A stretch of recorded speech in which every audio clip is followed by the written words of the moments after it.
So when I came up with the idea of doing 4 premieres to cover June and roughly the same to cover July, because I didn't know what I was going to be doing on the Thursdays in those periods, I felt I could keep the brew ships up on the Sunday, no matter what I was doing, where I was, how house was moving. But June, July, the Thursdays were going to be difficult.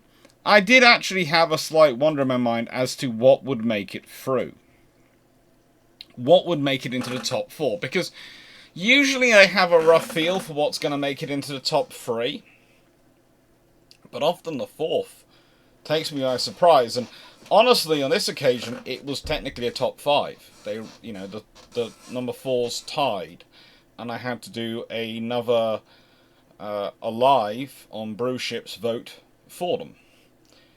So this is beginning the June series, and that's why I'm doing a little bit of an introduction at it. So hello and welcome to a premiere. There is a chat going on. If I am free, I will be in the chat chatting away.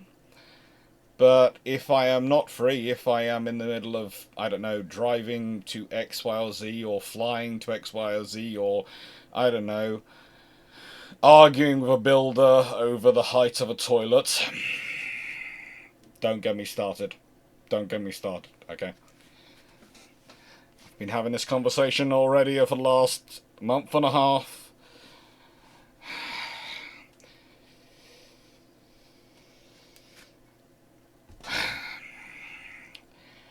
Then, I'm sorry I won't be there. But, I hope you enjoy. We're starting off with the interwar navies having money, i.e., no treaties, the economic impacts of your failed Washington-London Naval Treaty. And that was a really interesting concept to get into, because, and I'm going to start off with this, and I'm going to have to reiterate this a couple of times, this is not going to wave a panacea. This is not going to stop all the economic downturns and issues and the Great Depression that happens. However, it will leave one of the traditional avenues, at least for the Royal Navy and British government, but also to an extent for other governments, in terms of what they do in economic downturns.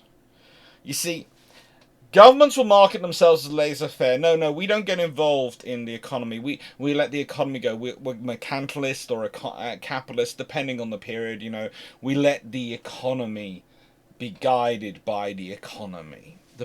The market knows best. However, the traditional methods of we are not going to interfere in the economy, but we are going to interfere in the economy are infrastructure. We are suddenly going to announce a massive investment program in infrastructure. And, we're going to build up the military. Usually, for most nations, the easiest and best thing to build up are navies. Why? Because navies are relatively low volume of personnel in terms of actual service numbers required, but their procurement is high volume of impact because a ship is a small town which goes to sea. It has to have everything. Sewage works, power plant. You can literally think of things to be built everywhere in the country, up to and including the furniture. You can spread orders around like a merry-go-round. That is where navies are an advantage.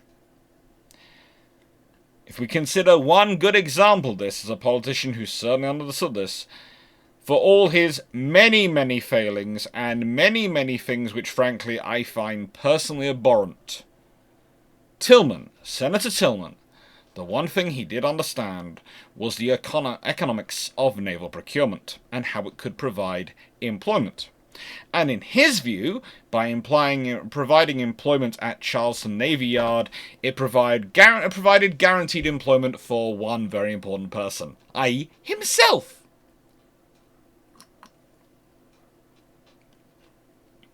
And he's probably not wrong. He was probably not wrong. So in this scenario, the navies keep having investment.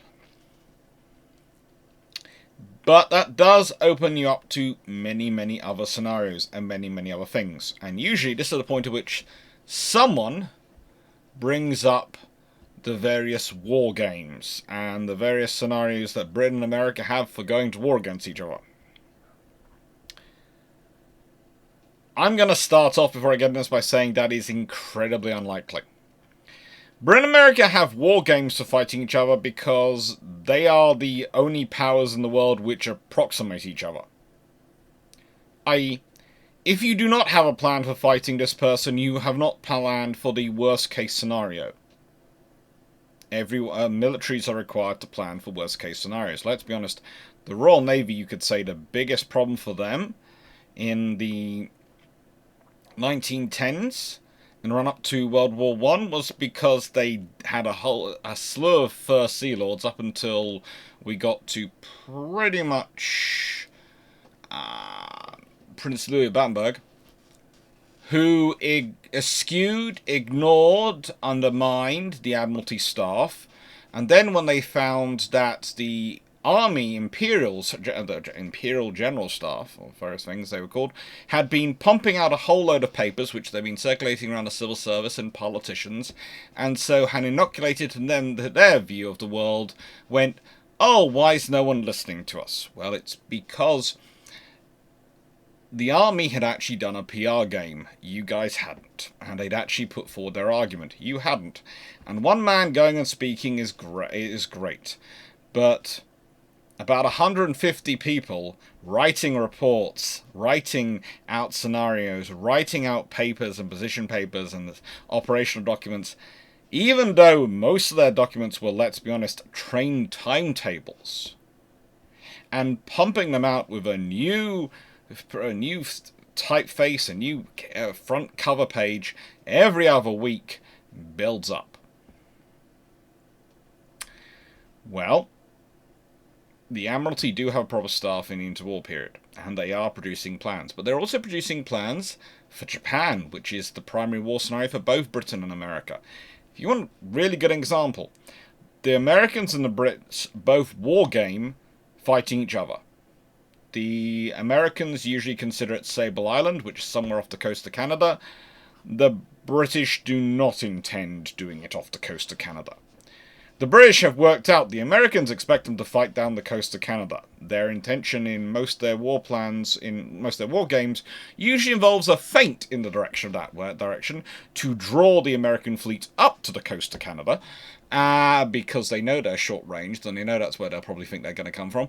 And then, basically, how do I put this politely? Take them from behind. That's the British war plan. How that would have worked in reality with American long-range maritime patrol and all those things, who knows? It could have been interesting. But what both do is they actually conduct naval exercises which involve fighting Japan.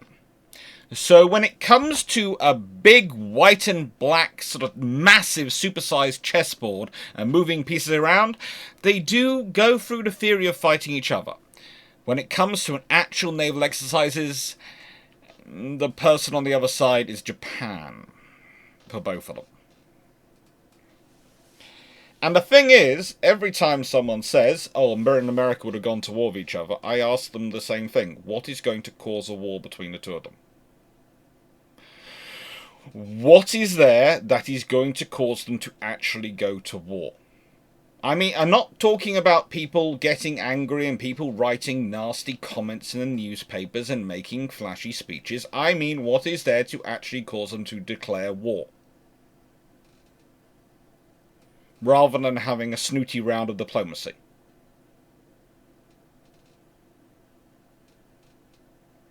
And especially when you consider the sheer quantity and quality of back channels and intermarriages and relations that go on between Britain and America in this period, let alone to this very day.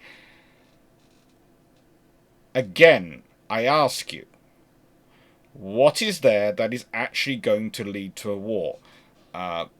America wanting to rid Britain of its empire? Small problem is Britain's actually decolonizing, and the fact is, those are League of Nations mandates for quite a lot of the expansions, which America had chosen not to join. So it's not quite so straightforward. You, there are all sorts of issues when it comes to the relationship between the two. And what scenario is there Britain going to go to war with America? For that, America would have to invade Canada. Because Britain's got enough going on in the rest of the world. It doesn't need to go to war with America. There is no benefit for either in the scenario. Neither's going to win, but both could lose. Even the winner in that war scenario is going to be sufficiently damaged on the world stage, infrastructure-wise, in terms of their ability to relate to other nations, especially when you consider both of their standings within the world and their connections within the world, that they're going to lose. I'm not saying there is no scenario where they end up as war. I'm just saying it's such an extremely unlikely scenario that I do not think even no naval treaties is going to increase its likelihood. Because also, and here is another factor, both of these nations have just been through the First World War, and whilst, yes, the Americans weren't in as long as the British, they didn't exactly have a fun time for the bit they were in. So they've also got that legacy. So neither wants to start a war against the other, and if neither wants to start the war, and they're going to talk it through, and they prefer George Orwell to War, it's not going to happen. So without much ado, shameless book plug. As you all know, if you like the videos, please do like, share, and subscribe. They really do help the channel grow. But the reason I do a shameless book plug is, as you all know, I'm an academic. It says so on the tin. It's Dr. Alex Clarke. And academics in the UK, we only get promoted based on our ability to do research and our ability to be published for our research. So journal articles and books. Sadly enough, YouTube videos do not count. Not unless I turn them into books. Which, I might do, I might not. And some people keep suggesting the idea and I look at it and go, maybe, but also maybe not. Maybe. I'll think about it. So, these books, the reason I am always pushing them, the reason I always do a shameless book plug, is because if I want to have more contract positions, if I want to have maybe a permanent post, which might be part-time but still be permanent, i.e. something which comes with a pension, which I wouldn't say no to, I'd quite like a pension. It might seem strange, but I'd like a pension. I know there's the national pension, but I have seen enough people who will just have the national pension as their income to know that I prefer to have an extra pension on top of that. Well, I need to keep the books, keep the books in circulation and make sure they get bought and advertised as much as possible. And no one else does that other than me. You know, no one. The publishing companies have barely any advertising budget these days.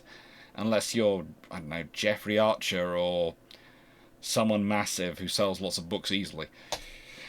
Then they have tons. So, let's start off with considering what's involved in a ship construction. There is a lot. There truly is a lot. For starters, people are employed at every level, and it can be spread far and wide around countries. A point I've already tried to make, but I'm going to make again and again and again. So, most ships require not just steel, but multiple different types of steel, depending upon where in the hull and the structure will be used.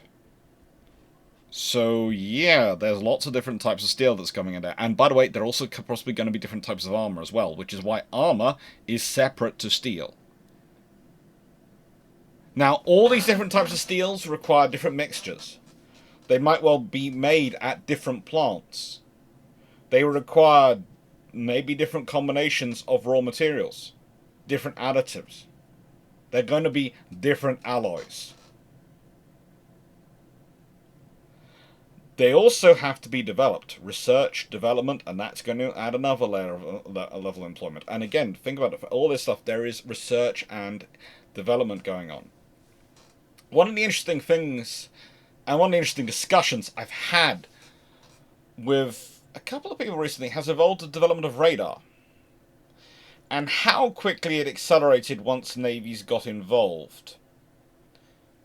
And the reason it accelerated quickly is because in a naval circumstance, you have a lot of very technically minded people in very close quarters with machinery to make adaptations and the willingness to do so.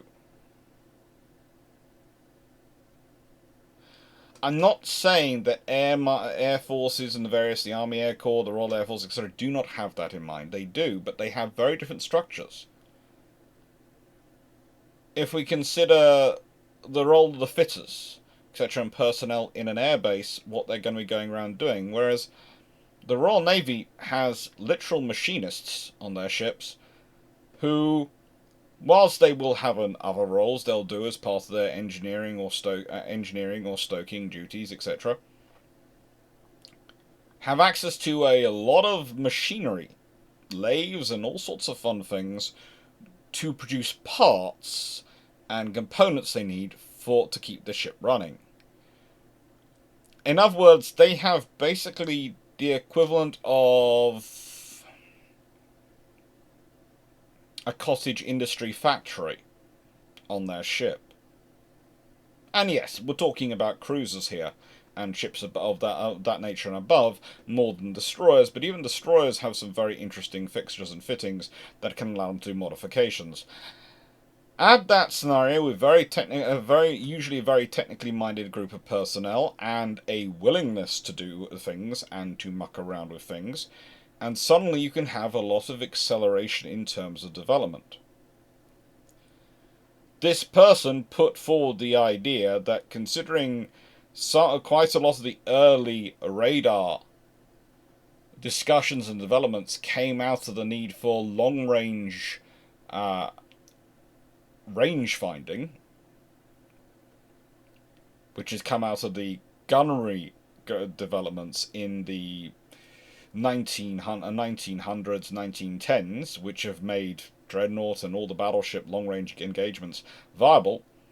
Well, if you'd had continued to have capital ship construction going on, there is a good chance that you could have radar of some kind coming around earlier, because at a certain point you don't want to make your guns any bigger because of rate of fire, or if you want to make them bigger, you need to have something else to provide you ranging data other than where the salvo's falling. And whilst visual rangefinders are good, radar is better. Does it accelerate it? Doesn't it accelerate? We won't know, but that's the electronics section. Again, radio systems, lighting, potentially other equipment. That's all stuff which is going to be procured for the ship. And there's the stuff which is procured for the yards to allow them to move in the ships. Again, navies are more likely to invest in things like welding and the development of welding techniques and welding equipment than merchant marine. Why? Because it's a new technology which is a whole level of extra expense. Whereas, if for a navy, it's a new technology, whole extra level of expense, but it could have payoff in terms of displacement, in terms of armor integrity, in terms of lots of things which are very attractive to a navy to invest in. Again, if you have a qualitative race going on, these are things you are likely to see emerge earlier. Armaments, not just guns, but the mechanisms to load, move, and aim those guns. And quite a few of other components alongside that. One of the interesting discussions I had with someone recently was, we're talking about, what was it? Shock absorbers. And their development and early utility. And the fact that a lot of their research does come from, in the earliest points, dealing with the recoil effect of ships' guns. Not just on the ships, and not just on the guns, but also on the crew. By the way, not a case of crew comfort, it's more a case of enabling the crew to do their job. They're worried if some of the people directing the guns were disorientated by the reverberations of the guns, so they're looking at maybe what to do with their seats. Not to make them more comfortable, you have to understand, just to make them more capable of doing their job and less affected by their own guns. It's always important to point that one out before people start going, oh yes, it was for 5-star luxury. No. No, it's not. Armour. Well, armour is a whole other generation of stuff to be developed. And of course, there's also shells, and there's the constant race between armour and shells over penetration versus defence capability. And the rolling and production of armour and the capabilities of that armour. It's a constant development. It's a constant work.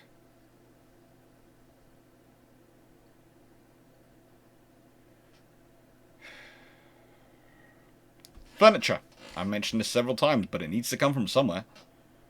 Does it just magically appear? The ships have to get their furniture from somewhere. Their pianos. It's one of the beautiful things about warship construction. You can spread its joy and benefits all over the country. Where are the pianos going to come from? Where are the chairs going to come from? Where's the cutlery going to come from? Where's the cooking utensils? All the food storage equipment, the refrigeration systems, etc. Where is that going to come from? And then, of course, you have the engines, the boilers, and the engines themselves, whether they be turbines, whatever they are. All of that has to be developed, created, and installed. And then it's studied and developed to get new versions and improved versions developed, and the process keeps going. And that can employ literally hundreds of thousands of people across a country.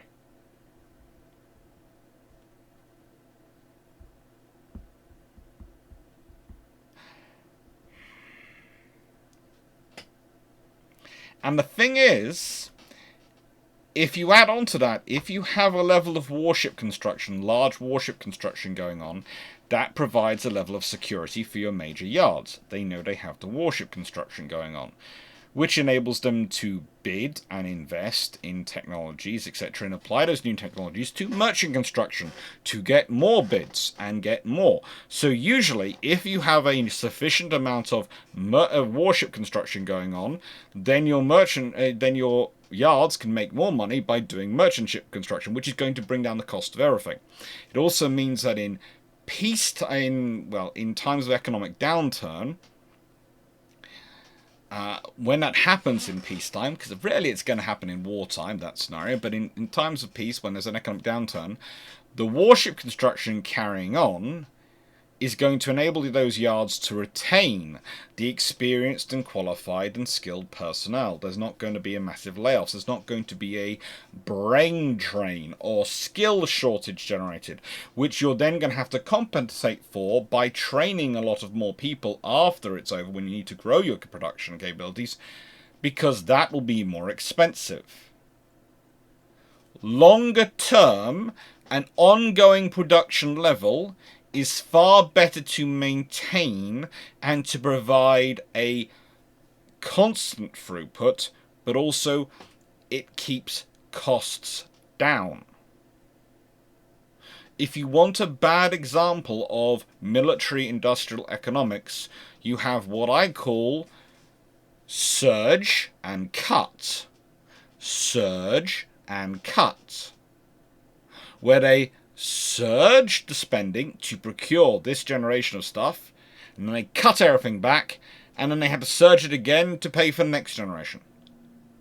And they go, haven't we saved money because we cut this amount of spending? You're now going to have to spend 10 times the amount of it next time to rebuild the capability to build that stuff. Either give up or keep it going. That's it, basically.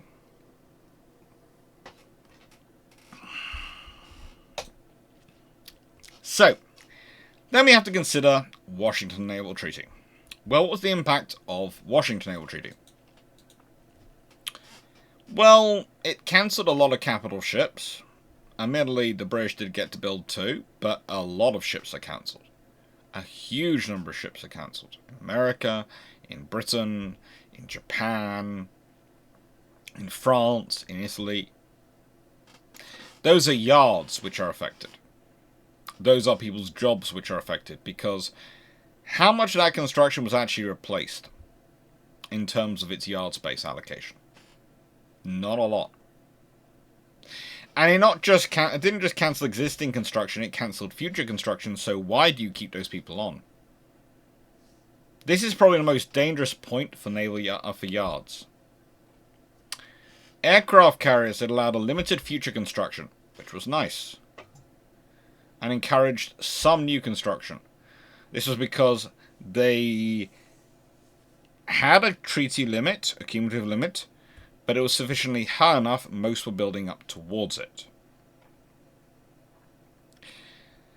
And what you see, especially in Britain, one of the reasons why Britain dives into the county class program is A, they need cruisers, desperately, to rebuild their cruiser forces, because they are worn out by war because they've used them so much.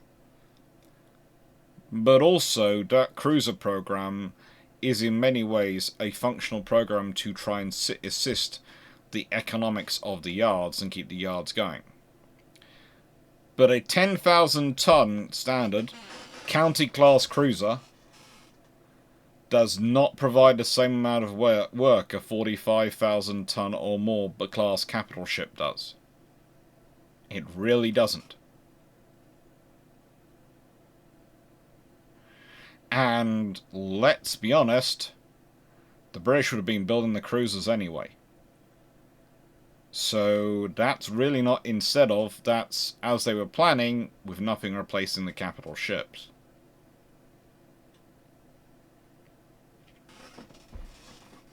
Yes, you have some development work going on in Britain, which is where they go, well, we've got time before we start building, so let's quickly examine the German guns and see what from them we can learn, and then we'll produce guns based on that knowledge and our knowledge and fuse them together, and they do it badly.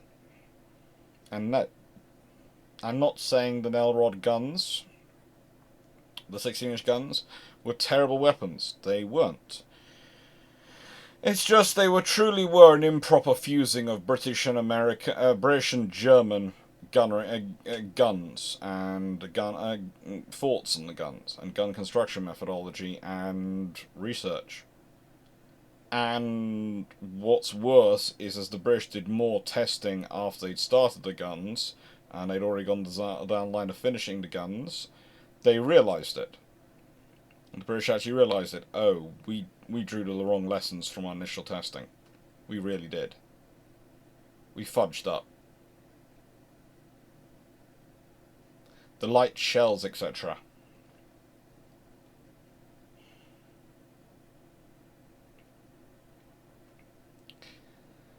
The British development prior to that had been about producing new guns which could fire variations on Green Boy shells.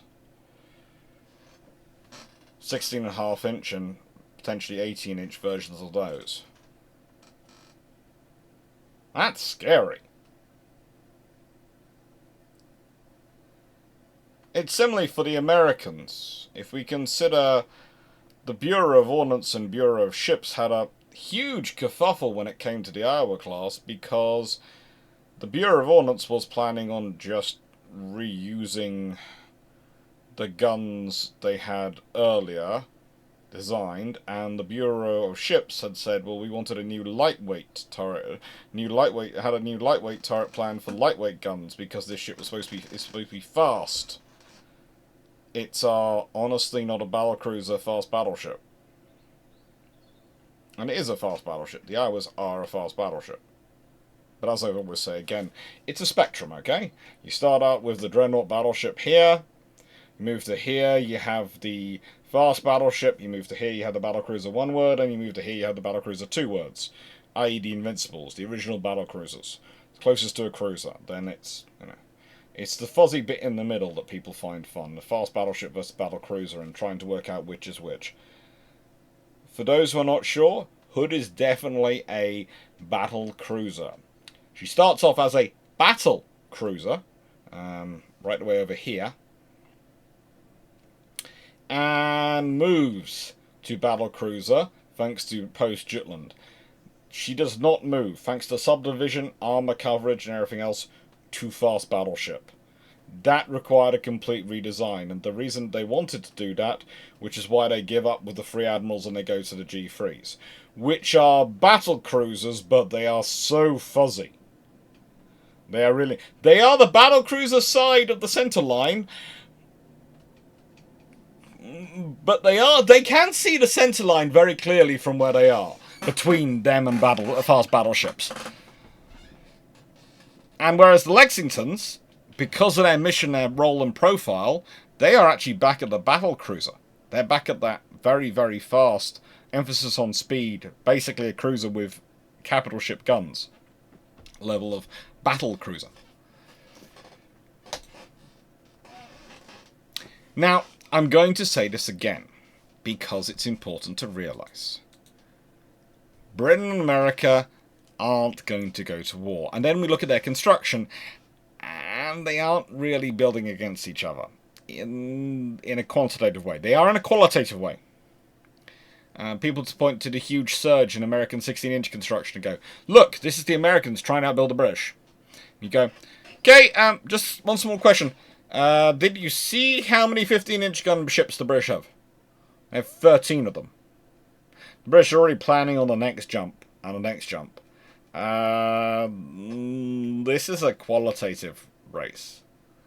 That's what Britain and America have been involved in for years.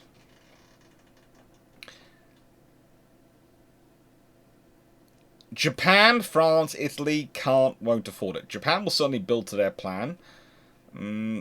But it's going to be the 8-8 fleet over roughly a decade or plus of construction. It's not going to start the USN or Royal Navy running for emergency whistle.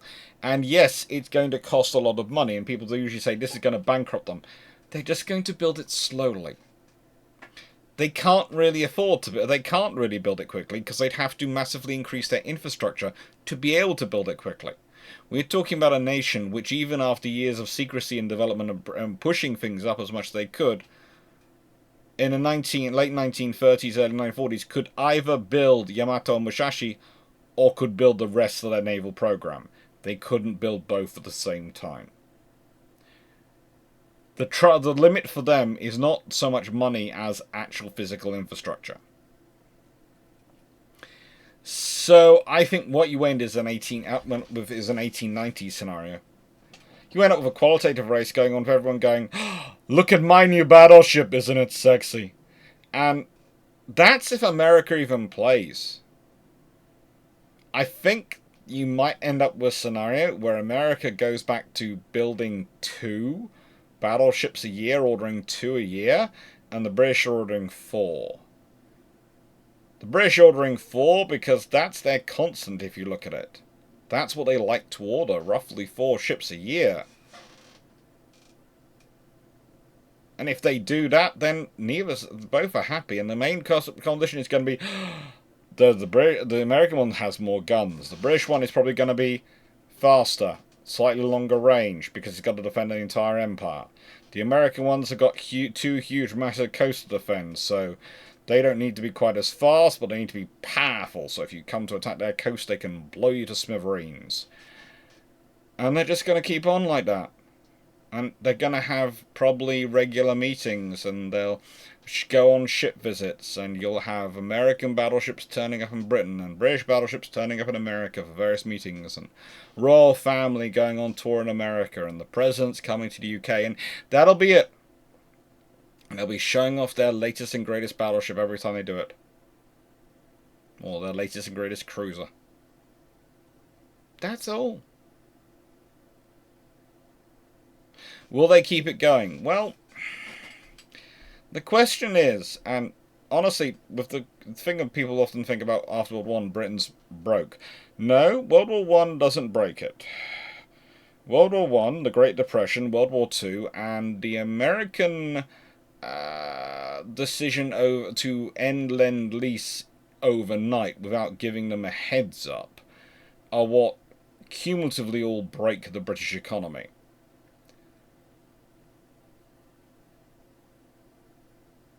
What happens? Probably the British go slightly slower on their payments. They have negotiations with the Americans anyway. Actually, that's usually one of the things which people point to as a slight cause of war. When the British go, Well, the Germans have stopped reparations to us, so we're not paying paying America back. Because what happened was America was loaning Germany money. Germany was using that money to repay Britain. Britain was then using that money to repay America. Can we all see the problem in that scenario? I'm sure we can. We all see the economic issue. There is some scenarios where, frankly, the Great Depression is brought on by people themselves. We have country which is broke due to massive war. They owe massive round reparations to the other countries which are also have had financial suffering due to war. So in order to repay the loans we made to that one, we will loan money to that one, who will then repay that one, who will then repay us. I cannot think why this scenario broke down. I really can't.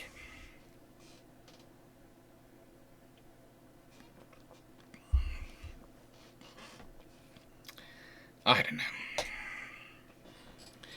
So, with all that in mind, what gets built? What actually gets built? Now, these are some good examples of what probably get completed. What probably get built in a scenario where there is no Washington Naval Treaty. Now, the interesting one really is the Americans. Because whilst the British are going to calmly go back to their business as usual approach of building 4 capital ships, then building another 4, then building another 4, then building another 4, then building another 4. It keeps roughly 8 yards busy at a time over any 2-year period. If you want to, please go check the stats. It's amazing how it's awarded and how it goes around and how roughly 8 yards are being kept busy at any period for over 2 seasons, including, of course, the Royal Dockyards. That's usually the British plan. Go back quite a while. That's sort of their policy. It's not going to break the bank in any way, shape, or form. They're not planning a long way ahead what those ships are going to be because new technologies might come along. And the thing is, the advantage they have having the infrastructure they do have, they can adjust quite quickly. Yes, they are planning on infrastructure upgrades. They need to do those. They do have that scheduled in. But the G3s, the N3s will fit. So, yeah, they'll get built. I have similarly no qualms said about the Margi class. I'm fairly sure they come into existence. What gets built in response to all these ships will be an interesting thing, but the problem for the Americans is that whilst the Democrats saw building warships as a good way for employment, Republicans...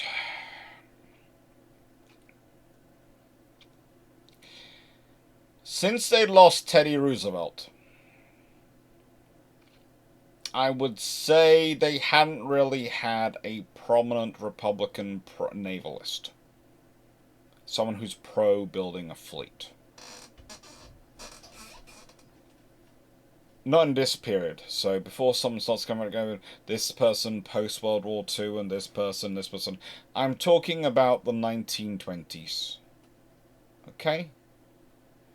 And if you want to, if you can correct me, if there is a senator in there who is, and I mean not just someone who says in a speech to the US Naval Academy or Naval Association of their city, yes, I'm pro-Navy, but actually says it, votes it, pushes it in the Senate, actually lives that, then I will gladly concede the point.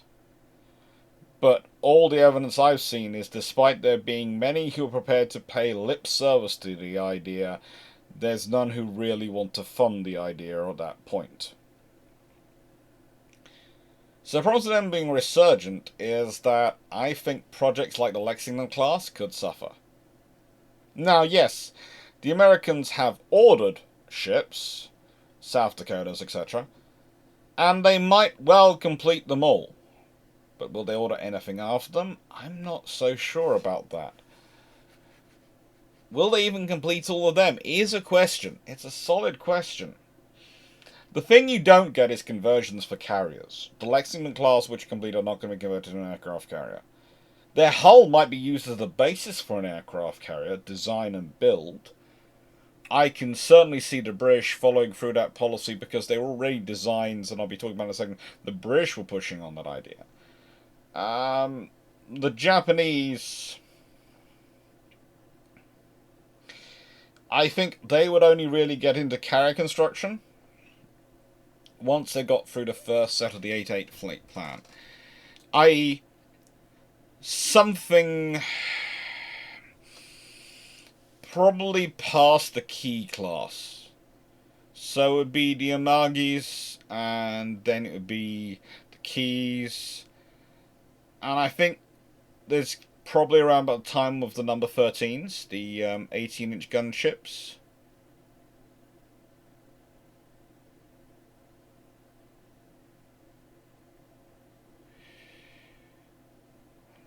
It would be an interesting force to see. I'm fairly sure, like with the Royal Navy, they would have a consistent force in ordinary. And for the Royal Navy, what I think you would probably do is, in terms of numbers, etc., the 15-inch ships would stay in service.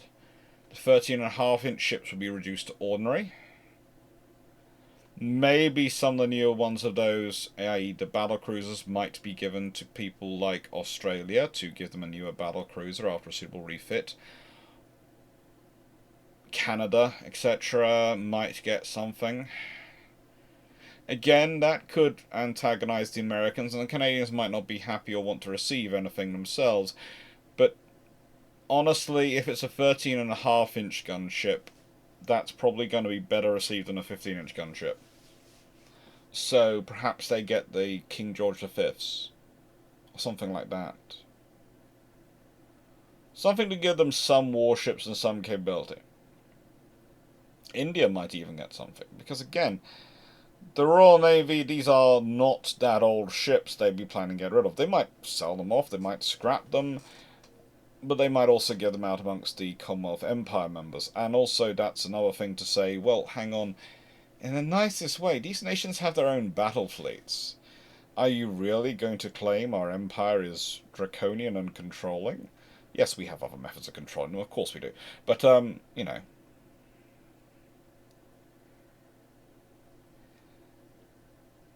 I think when you get to France and Italy, both of them have suffered a lot from the war. I do not see Mussolini not rising to power. And I think as a point of national pride, he's going to keep one of the Francesco Caracola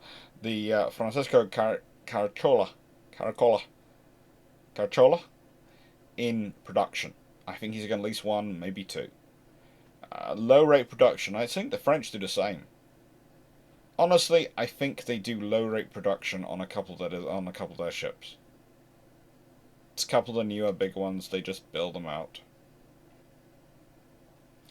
Because that's going to provide employment in those yards.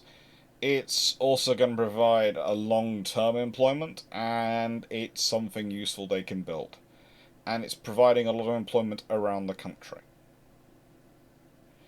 And for both of them, they need that. They need that. You know, we talk a lot when we talk about World War I about the huge number of people who died.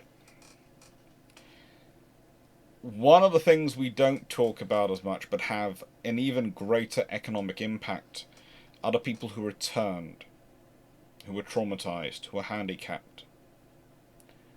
Working out how to support them, how to include them in society, how to integrate them into society was a tremendously difficult task for governments.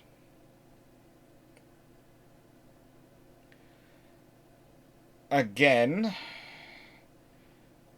whilst yes, shipyards are not necessarily the greatest employment space for someone who's been through that sort of trauma, by providing the money in the community through the employment going through, that does help sustain things.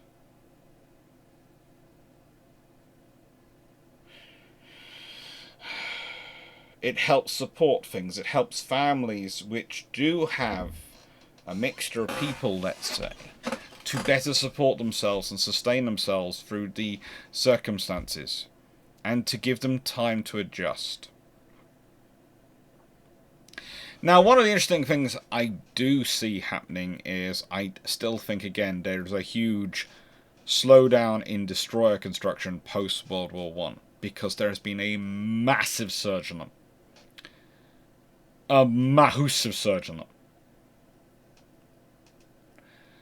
But what you might see, especially from the British and maybe even from the Americans, is more sloop-style construction. Sloop in terms of the UK, cutter for the US Coast Guard in terms of America. And there's already been someone who's commented on a recent video I did, which was about sloops and versus corvettes, who went, "What about cutters?" And I went, "Look, if you add them in, you're going to have in a whole other thing I'm going to have to talk about." Because cutter can have a whole range of meanings depending on who you're talking about and who's talking about it.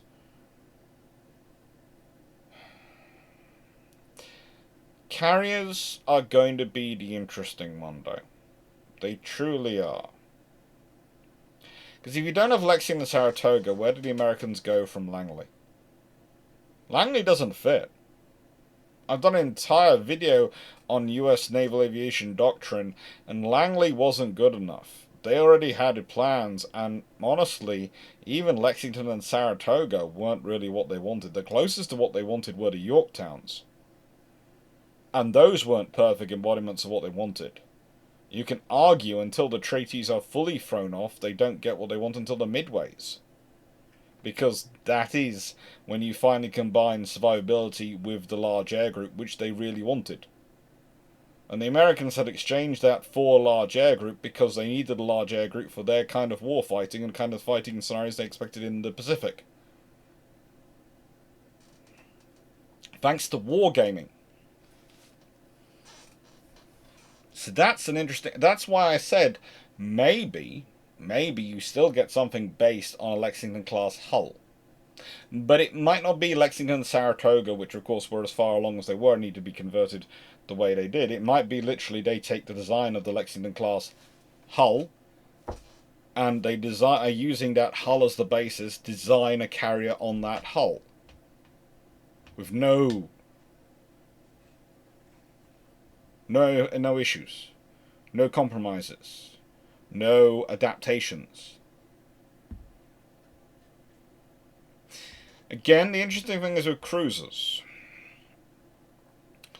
I think if you have no treaty, I think as the armoured cruisers wear out and battle cruisers are getting bigger and more expensive, I think you need a station flagship that you can have deployed, and it's not going to be a battle cruiser. It's too expensive to deploy it to some of most of these stations. And honestly, as much as the Hawkins class and these other class of light cruisers, which the Royal Navy's building, large light cruisers are lovely ships for large light cruisers, they are not suitable for that role. And so I see the Royal Navy pushing that one first. I was then responding to it, but I see the Royal Navy pushing with a new form of heavy cruiser first, because they have the most need for it. And are most likely to build it. Again, for the British government, naval construction is, in this period, as instinctive as national pride.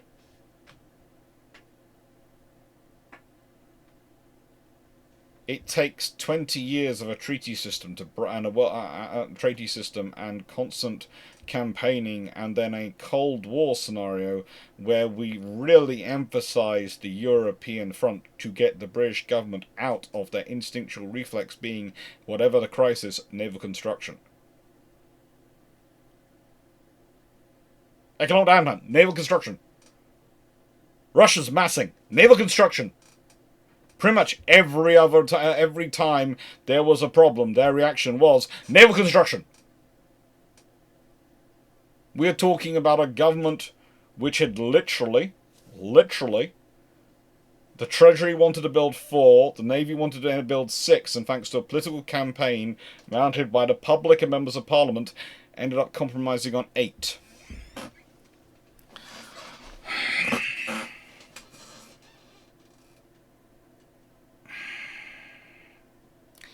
And whilst the Japanese Diet had been reluctant to accept the 8-8 plan of 1927, having grown from a 4-4 plan in 1920.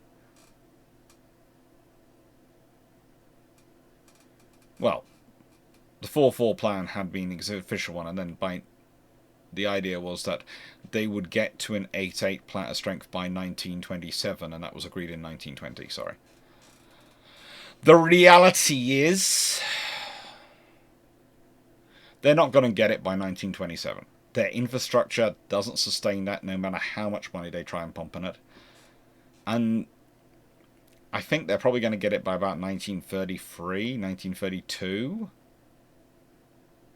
It takes them on average 3 years, and they've got roughly 3 yards they can do it through. So yeah, they've got ships under construction. I think they're going to be about... Okay, maybe I'll be nice. I'll say 1930. They'll be only 3 years late. Do I think they could do it? Yes. Do they want to do it? Well, it hasn't got as bad as it did historically, but there again, under this scenario, Japan isn't being dictated to. They are building according to their own plan. So they might actually feel more secure, less afraid, and who knows what could happen. Now, you still do have some of the extremist elements. You still do have the Buddhist movements and the extreme Japanese groups that they did have at the time.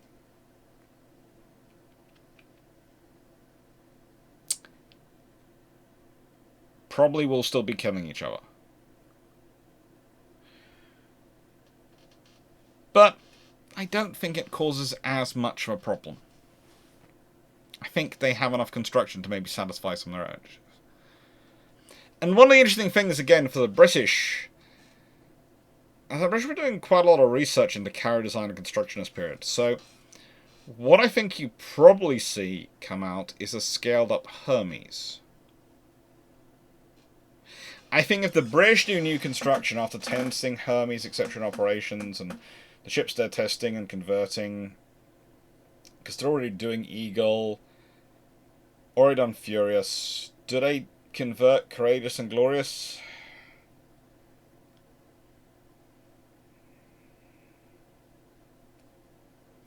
Possibly, possibly not. Honestly. They might get rid of them. They've got other new construction going on. They might get rid of them. Either way, I don't think they last long before they build their own proper ships. Because very quickly, the Royal Navy realises two things. One, they want their carriers to be more survivable, and they're working up to what is going to be the strength deck. Their main deck is the strength deck, so it can take armour. And two, they want bigger lifts, and they want bigger hangars. They want to carry more aircraft. I would love to say I can see things getting to sort of an implacable class design in about the mid-1930s, but honestly, who knows where they could get to? Because again, the Royal Navy is the type of navy which could have ongoing construction. They could quite easily be ordering a new carrier every other year, or maybe every year, until they're happy with the design. And each one might be an improvement on the latter until they get to a design they're happy with, and then they churn out a couple. When I say a couple, I mean 4 or 5.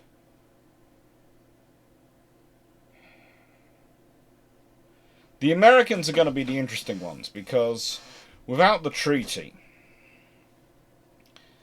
and with the issues of getting funding from Congress, getting carriers through is going to depend a lot on what other nations do. If Japan isn't seen to be building carriers, and Britain is mucking around, they might have a hard time putting their case. But again, it's going to depend.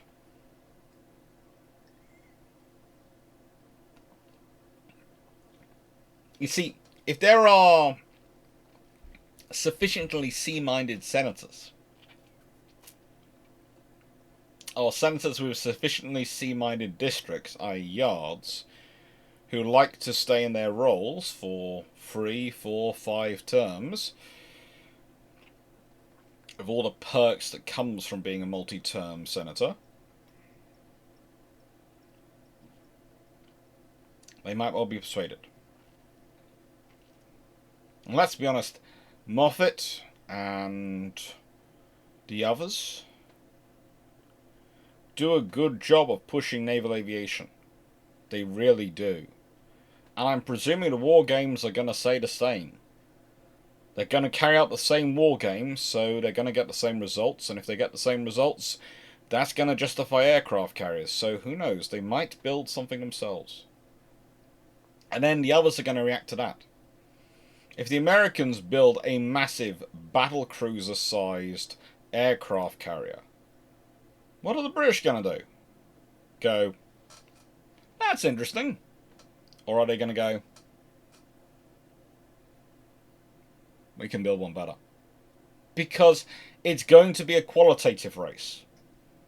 Everyone's racing for the prize this year of who has the shiniest new toy. I could be ruder about what it is between countries, but it is pretty much the equivalent of what you think it is. That's qualitative races for you. Who has the one which is the best at top trumps? And if they have different top trumps, so you can play, the British can play speed and range, the Americans can play number of guns, then everyone wins and no one feels like they're losing. And that again means no one ends up in a war, usually. Long term, well, as I've said at the beginning, and I'm going to say again now, this is not going to solve the world's economic problems. It just won't.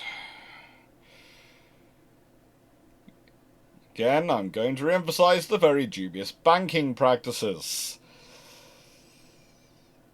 It will give governments another tool. The give has disappeared from that slide. Excuse me.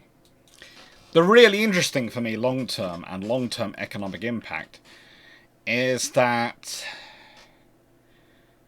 you could break up the conflicts which become World War II. If we consider, you of course have the Sino-Japanese War, which starts in 1937.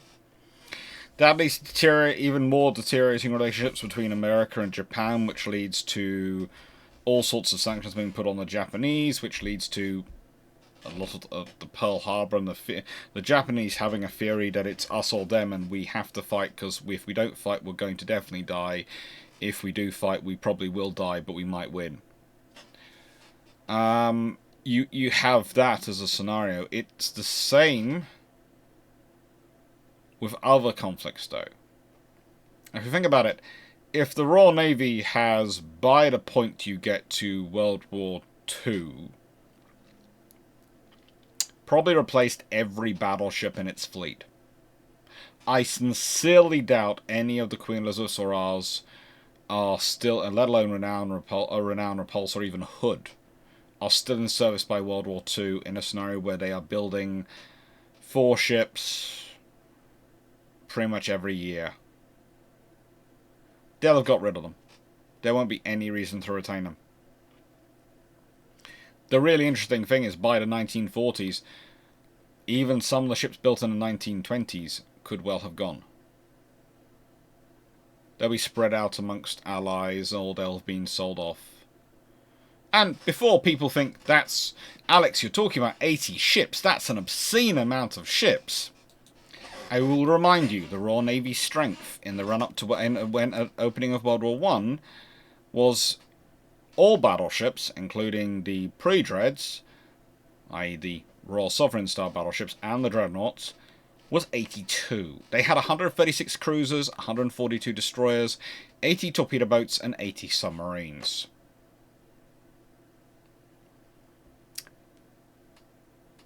The vast majority of those ships were in ordinary for reserves. So whilst I don't think they necessarily do get up to 80, they might, slow construction down if other people aren't constructing, or they might carry on the construction and sell them off to allies, or scrap them, or, well, there'll be a lot of them in ordinary, or give them to the Commonwealth members. All those things will be done. But they will certainly, I doubt by 1940 that any of the 1915 ships, or earlier, any of the ships at Jutland would still be in service in the Royal Navy. So A, that's going to provide an economic thing for the British in terms of keeping yards open, but B, that's going to provide Britain with a lot stronger fleet at the beginning of in that period, in that crunch period. So that means for powers like Italy, their decision making might change. Even for Germany, the various leaders involved, some of their thinking might change. Or those conflicts might be dealt with earlier. There could be a very different scenario when Japan's looking around at Britain and America and going, look at how many ships they have. Yes, we've built our fleet, but we can't match them. Do we have to take a different policy on this? See, one of the problems with the treaties is, yes, it fixed the Japanese smaller than the British and the Americans, but it fixed the British and Americans within range of the Japanese.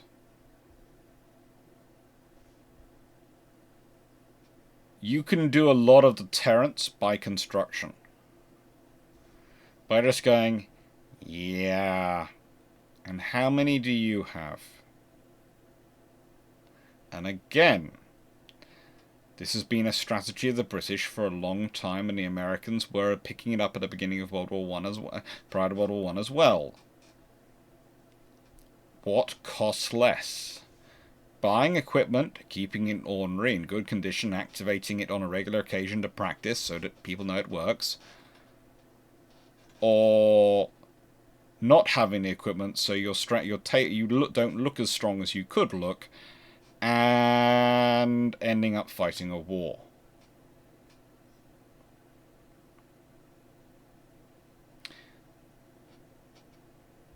It's cheaper to be the guy who turns up to negotiations and everyone knows than in your briefcase is an assault rifle. You're just not going to get it out of your briefcase, because waving it around would just make you look silly, because you're in negotiations. But everyone knows you have one.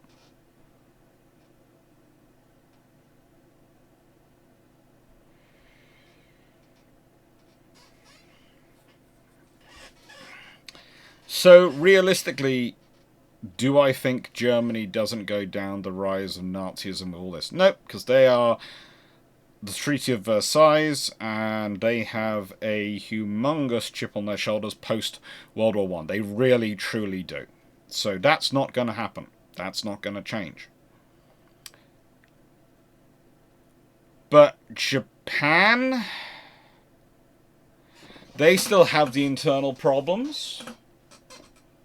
But there again, a slightly more muscular Britain and America might take a slightly different diplomatic tack with them. And if they feel slightly stronger as well, they might receive it in a slightly different way. It's going to change enough that the scenario becomes different.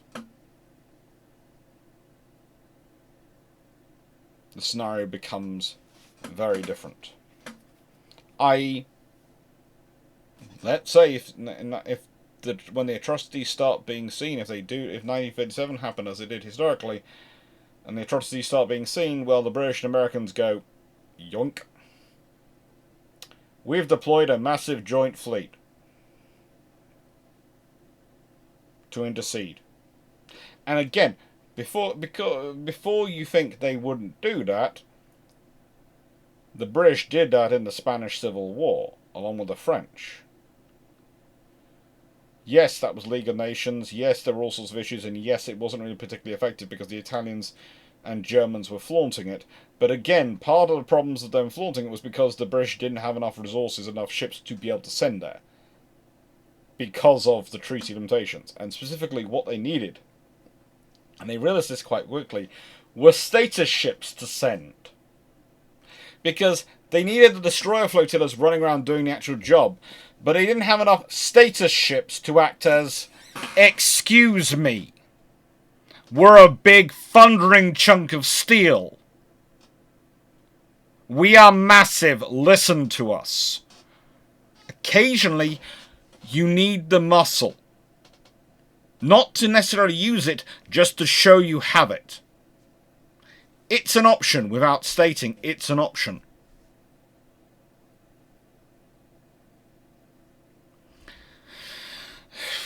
So I think under this scenario, I could see no Washington Treaty. I could see World War World War Two, or rather the conflicts which formed together to form World War Two, being being different and being broken up. Again, the Germans, are they going to feel confident about doing anything with any of their fleet in 1939 if their fleet is completely outmatched? As it will be. Will they go a complete different entirely? Will they try to go asymmetrical, a pure submarine fleet? In which case, the British will respond by building a huge number of sloops. But, you know, this is what happens.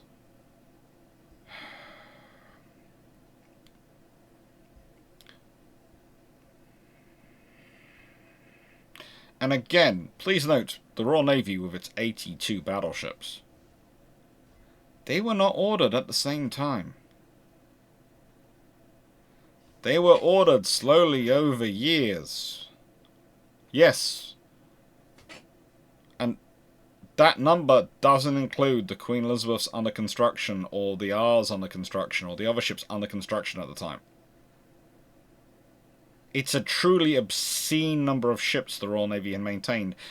But they'd done it by slowly building them and upgrading them as well, which is another form of employment for the yards. You send the ships in to have a long refit and be upgraded and modernised.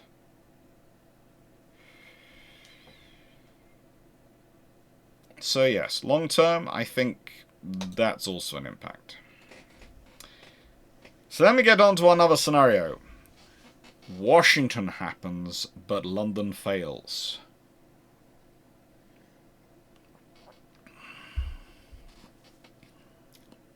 And I hope you're all having fun in the chat and chatting away. I really do.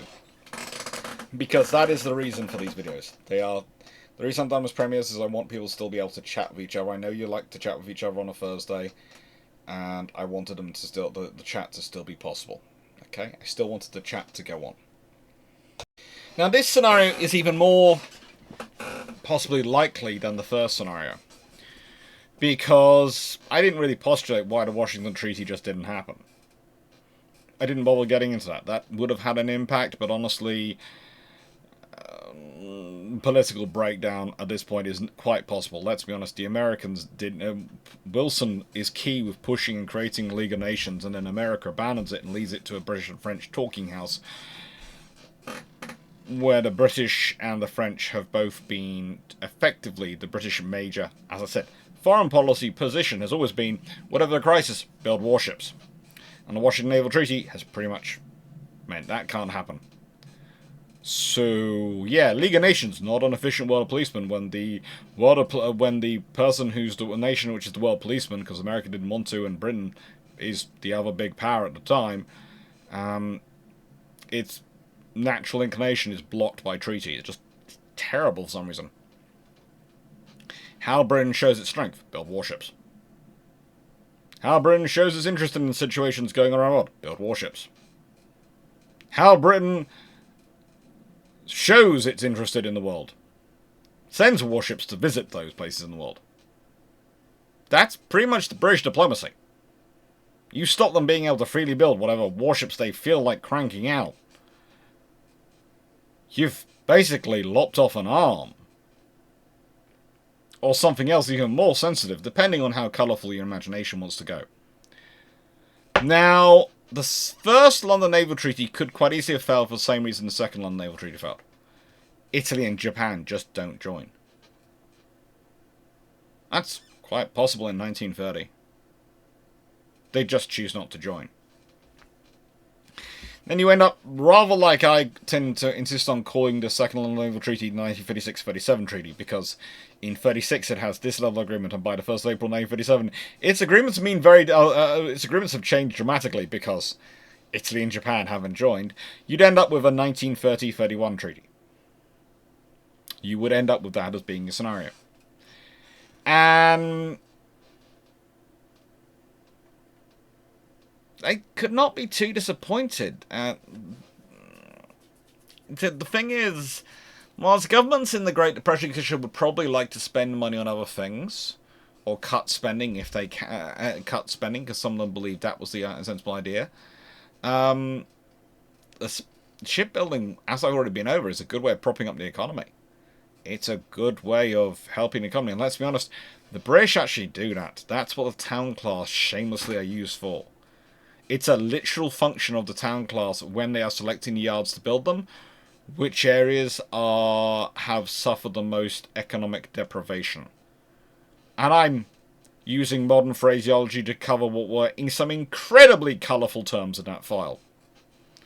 Colourful enough that my mum when she read that file, because I had it open on my screen, remarked, "I haven't seen that language used since your grandfather stuck a garden fork in his foot."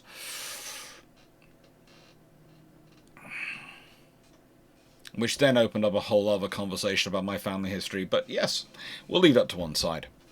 Apparently we have a very poor fight or flight mechanism, in that we don't consider flight even from ourselves. Ah well. There also need to be infrastructure improvements, and money which was historically used in the 1930s to pay for such facilities, shipyards, especially in the UK, but in America there's even some money going around, and etc. All sorts of interesting things to shut down things and name progress could be used to upgrade them. So instead of the government going around paying yards to shut, they might be using that money to build ships in them or upgrade them. There's money still around, this is the point. For Herbert Hoover, well, maybe this is a tool he'll use to help the Great Depression? Although I doubt that would stop the Mexican repatriation or him losing to the former World War I era Assistant Secretary of the Navy, Franklin Roosevelt. Who I have a belief would be very happy with some naval construction, because let's be honest, the treaty he negotiates doesn't have cumulative limits in it when he's part of it, and the British are very happy because they didn't want cumulative limits. The only people that actually turned up to the negotiating table who wanted cumulative limits still were the French.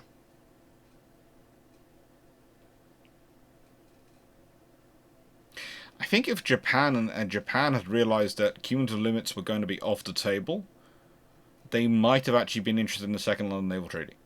But as it is, by the time they stomped away, they didn't want to go back because that would have lost them even more face. That would have been a losing of face to return.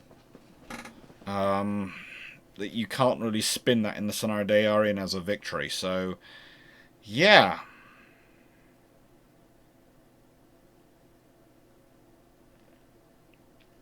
It'll be interesting. Yes, this is post-Great Depression. So they're all scrabbling to do something with the economy. They've had the next great big economic hit. And, well, that then leads us into this. So you are going to do some shipbuilding, you're going to help the economy, you're going to help employ people. How are you going to do it? What kind of ships are you going to build? Well, for starters, I don't think they jump in that fast. Now, navies have prepared plans, but everyone wants to see who pulls the trigger first on new construction and what they're going to pull that trigger on. Because let's be honest, there are still some politicians in Britain who like the idea of small baby battleships. And even if there's no treaties, they might think they can get away with it if everyone else isn't building anything other than small baby battleships. But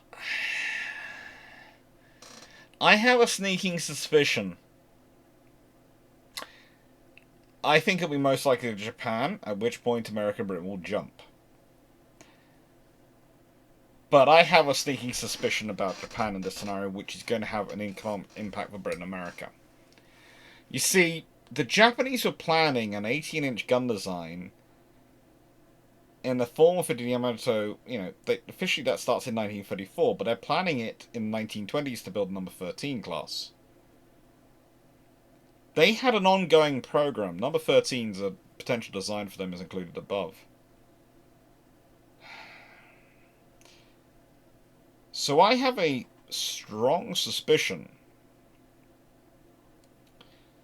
that the Japanese would start building an 18-inch gun ship in 1930.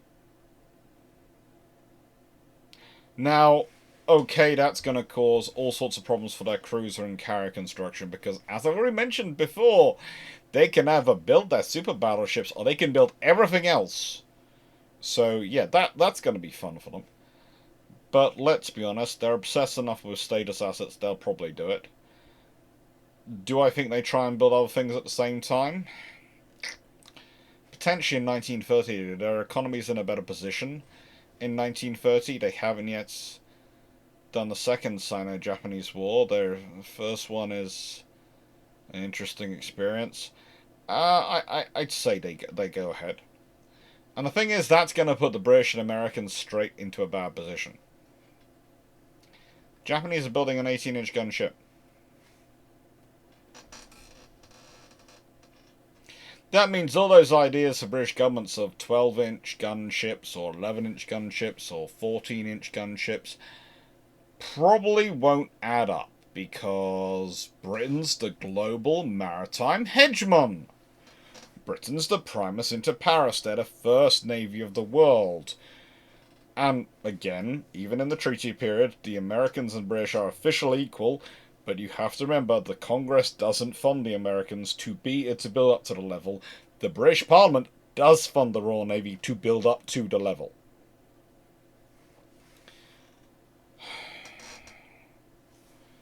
So, do I see anyone getting through an idea of a 14-inch gun battleship if the Japanese are building an 18-inch gunship? No.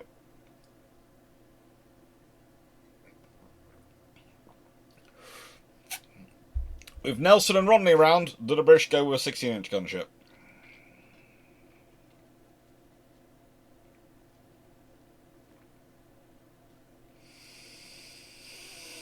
Honestly, I don't know. You see, normally I'd say it's the easy response is go to the 18-inch guns. And they do have a 16-inch gun ongoing program. They also have an ongoing program with the 15-inch guns. They have a lot of 15-inch guns.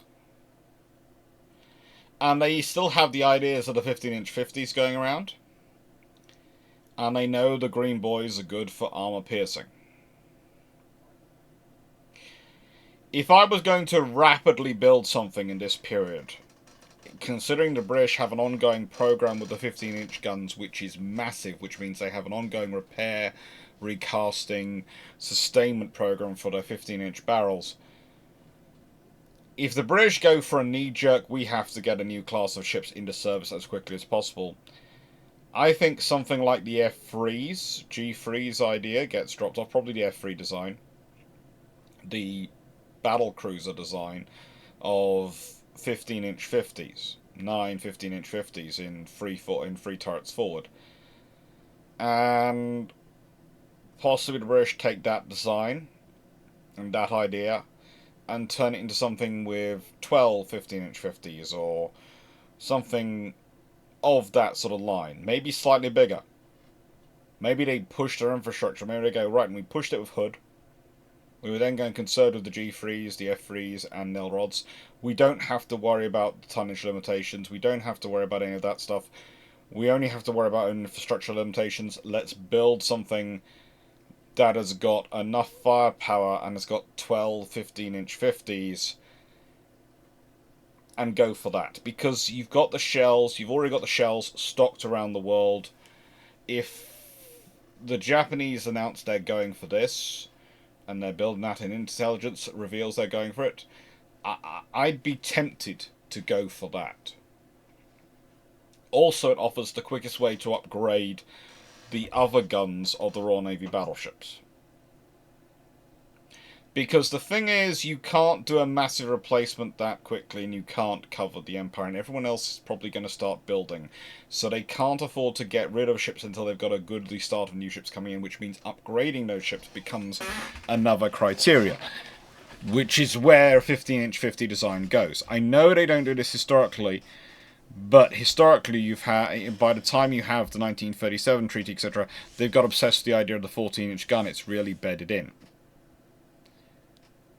Under this circumstance, you're earlier on, the economy is different, the infrastructural availability is different, and the 14-inch gun hasn't been matured to the point it has been historically when it's fitted into quad turrets, etc. So, triple turrets, 15-inch guns, 15-inch 50s makes sense.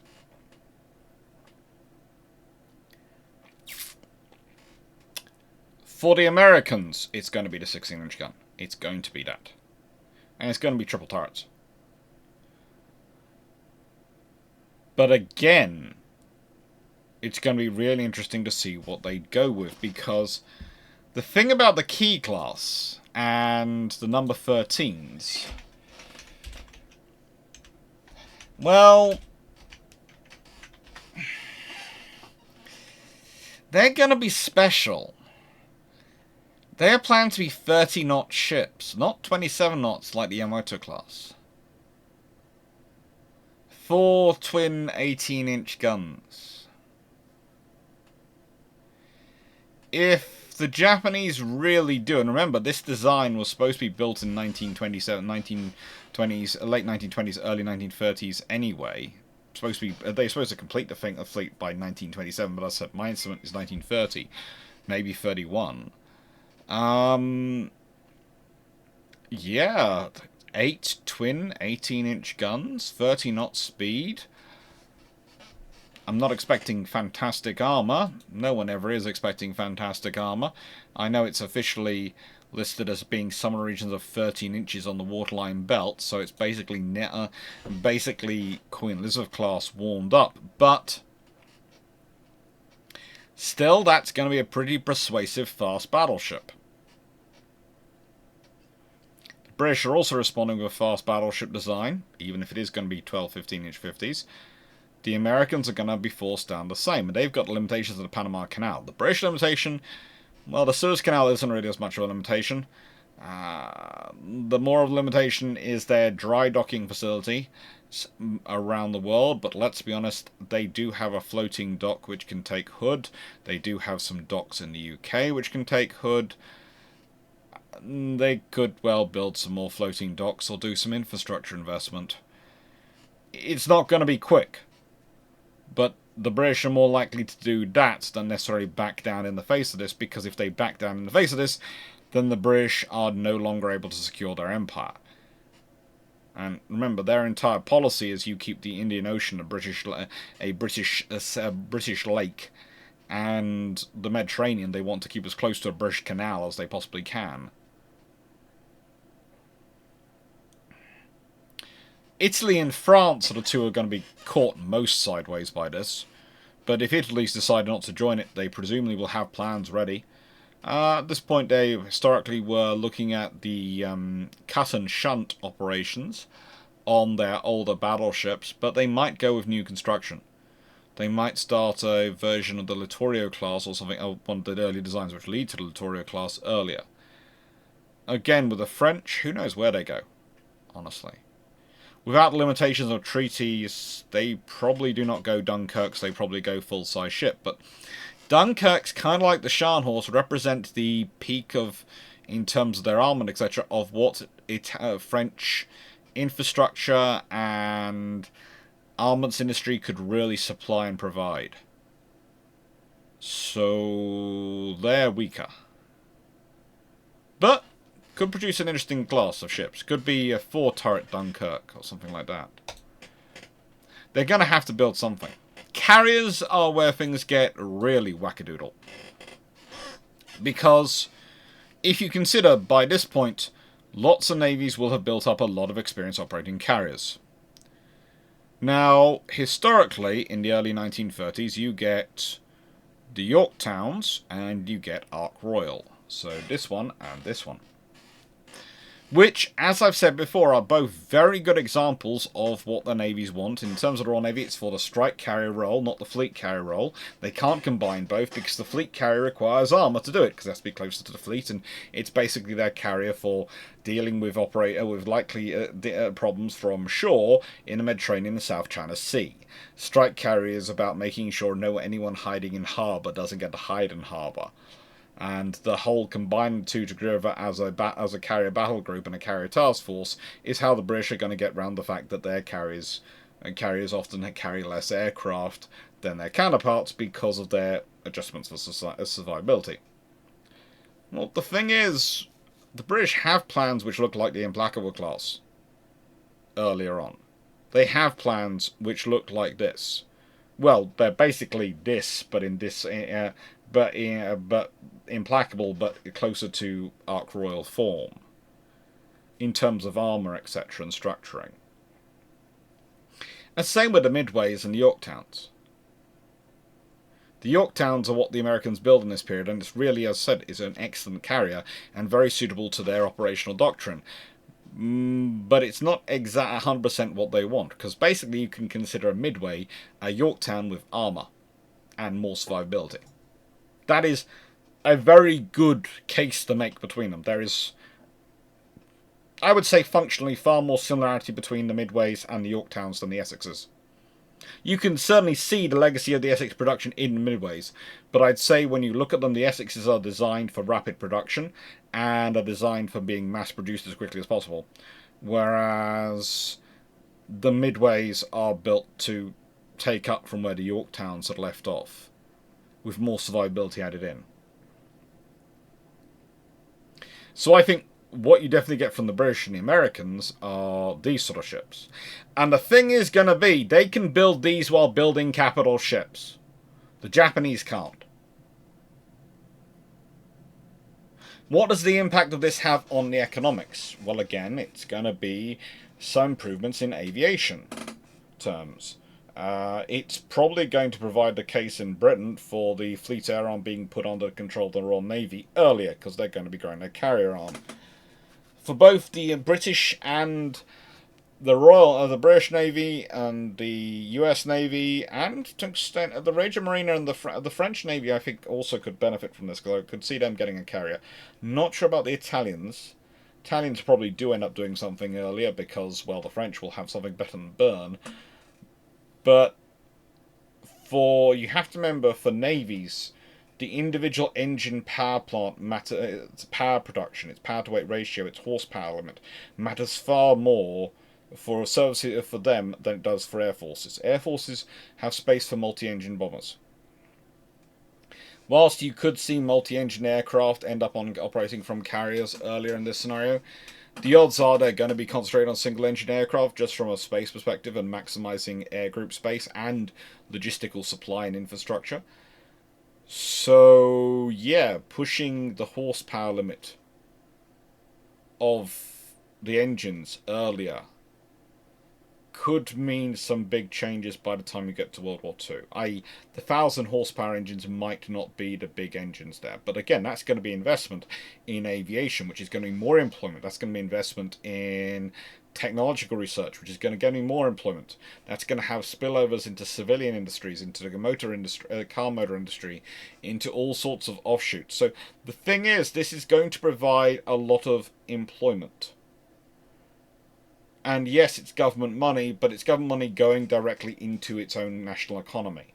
So it goes into its national economy, which means it's going to circulate a few times. Because let's say you are one of those people who's employed in the yards producing the ships. You'll buy food. You might buy fish and chips occasionally as a treat for your family. You might go down the pub. All that's going to spread money through the rest of the economy. And as long as there's spending money in the economy, that's going to help it recover more quickly from the Depression and help it keep going. That's one of the things we learn when we look at economics. What matters often is how money is circulating through the economy, more to the reality of the economy, and also confidence. People have to have confidence in their jobs to spend money. So again, if you're building warships, if you're building air engines for the government, etc., you're going to have confidence your job is not going to end in 5 minutes. That you're going to have this employment for a while. That your company is going to keep going, and etc. These things, which is going to encourage you to spend money, and that means the money circulates through the economy. If you don't have confidence in your employment, you won't spend money. You'll save the money, which means the money doesn't circulate through the economy. It gets hoarded, which means it actually gets taken out of the economy. Believe it or not, savings are good, but they're also bad. You give the savings to a bank, put the money in the bank as a savings account, they loan it out, etc. Which is one of the systems we have today to try and help deal with this issue. It does. Then it gets interesting with all the sort of the various versions of banking which goes on, and how this money sometimes gets loaned out multiple times. We'll leave that to one side. It's all fun and games. But realistically, in the 1920s and 30s, what happens when you save money? You don't put it in a bank. The vast majority of working class people especially do not have bank accounts. They stick the money in a sock drawer. They stuff it away. Occasionally they put it in a post office account.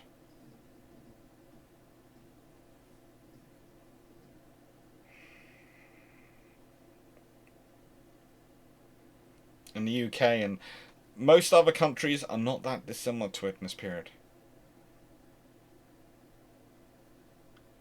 So again, if you want people to spend, they have to have confidence, and military procurement, jobs in those positions, tend to give the confidence. Also, if you're growing your services, etc., you're going to be recruiting some people into the services. You're going to be providing them with employment. Housing, infrastructure, all these things have to be invested in to support this stuff. It all is money going into the system. And the interesting thing again is the non-treaty powers and how this will affect things, because just like economics and just like money circulates through an economy, well, one drop in the pond tends to have a ripple effect through the rest of the international economy.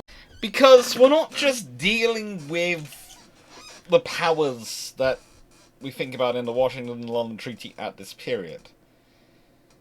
Now, we've also got the Reichsmarine laying down Deutschland.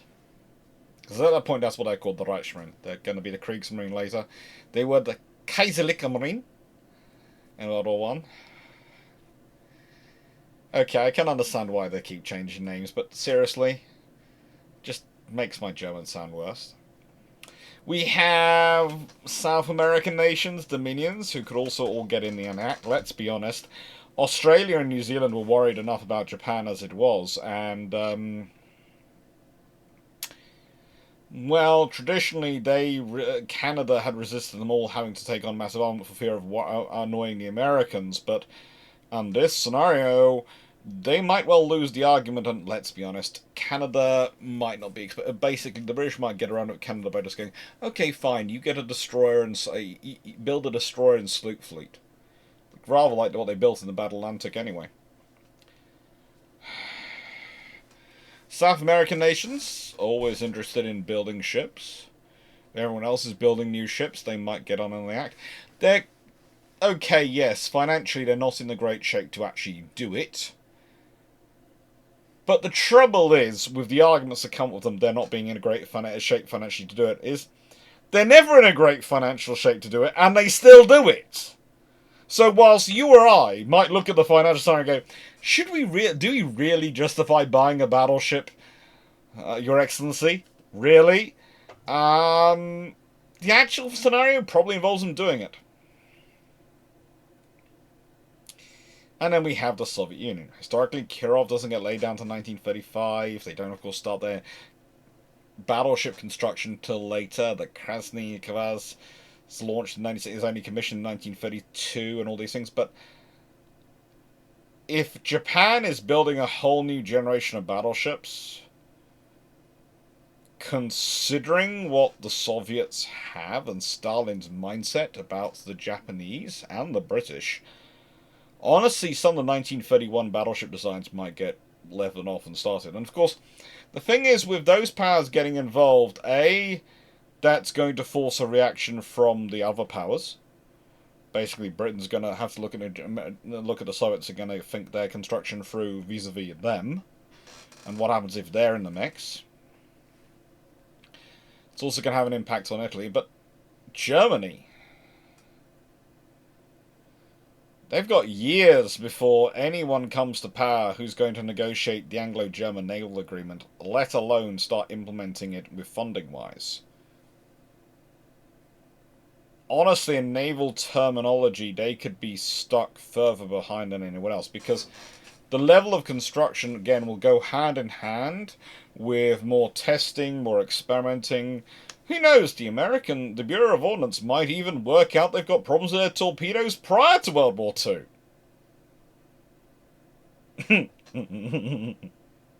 Sorry, I couldn't resist. There's always a chance. Very minor one. They'd actually have to spend proper money on doing decent global testing, but I doubt they'd do that. I doubt they would. But it's a nice idea. I think the Germans get caught off the hoof, and I think they push as hard as they can.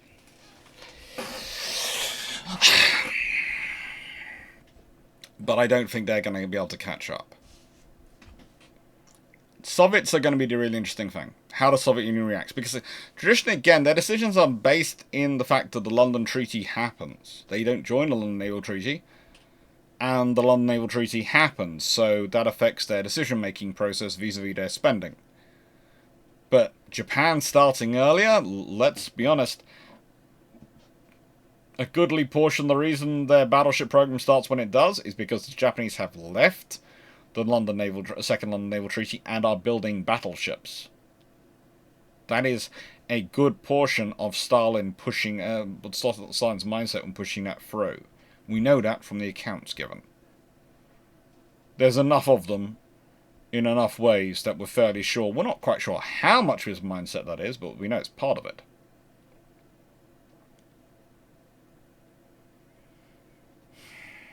So construction will beget more construction, which will beget more construction in the nations involved.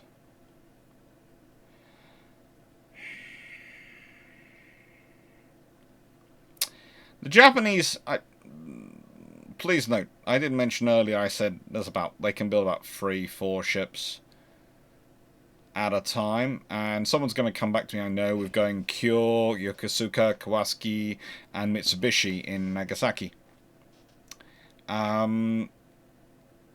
Yeah, they have 4 yards which can theoretically do it, but their rate of production and what happens when they they try and max out those yards and infrastructure, it's going to equate to roughly 3 being actively built at any one time.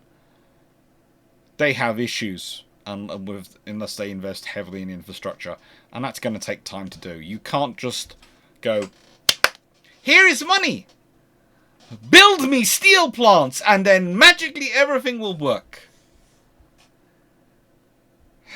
I know there are politicians and governments which honestly act as if that was the case, but it truly isn't. It truly is not. More's the pity, because it would pull a lot of chestnuts out of a lot of fires. So that leads us to World War II. Because, I'm sorry, I don't see avoiding World War II in this scenario as World War II. Whereas I think in the Washington scenario, you have enough construction, you have enough time, that World War II, when it is going to break out as disparate, separate conflicts, and therefore is going to be imminently more manageable with less economic trouble than the actual World War. Well, in this scenario, question becomes what happens when in an early crisis. For example, the British had plans for interfering with Abyssinia, but the government didn't feel they were strong enough to either deter or deter it at the time. because they felt they could deter it if they could turn up with overwhelming force at Alexandria. They could block it if they could deploy overwhelming force. And they just didn't feel they had it available at the time for the Abyssinian crisis. In this scenario, the British could have a whole... Well, quite easily, they could be building, churning out 5 or 6 ships quite happily a year. They could do 4, they could do 5 or 6. They're probably going to be doing some aircraft carriers, and they're probably going to be doing a lot of refits. So what they could have available by the time of an Abyssinia crisis could be quite nasty. There's also the scenario that if Mussolini is putting money into building up his navy and dealing with this scenario going on, he might not have the money to go and pursue the pursue the things which lead to the Abyssinia crisis. So there is that impact.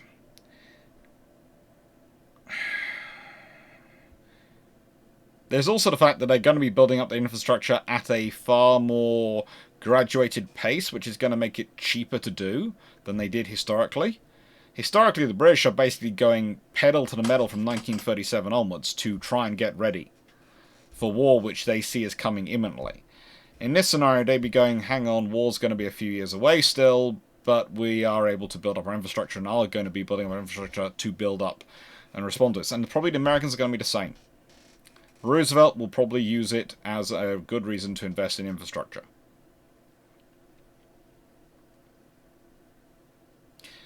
Which could mean that by the time Nazi Germany starts to raise its head above its parapet, it's looking at a Britain and France which are far more heavily armed than they were historically. Now, does this fix the French army's radio problems? I would love to say it is, but France is still going to be France. But in naval terms, it could make Britain a lot more secure. As I already alluded to, I think if you have any any kind of freeing up of investment in carriers, you're going to lead to a growth in naval aircraft.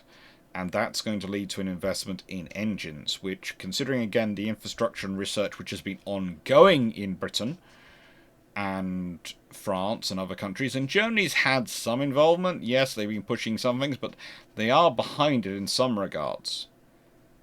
If it started in 1931, and remember the German one doesn't really start open until after the Nazis have risen to power, so doesn't get to do what it did historically.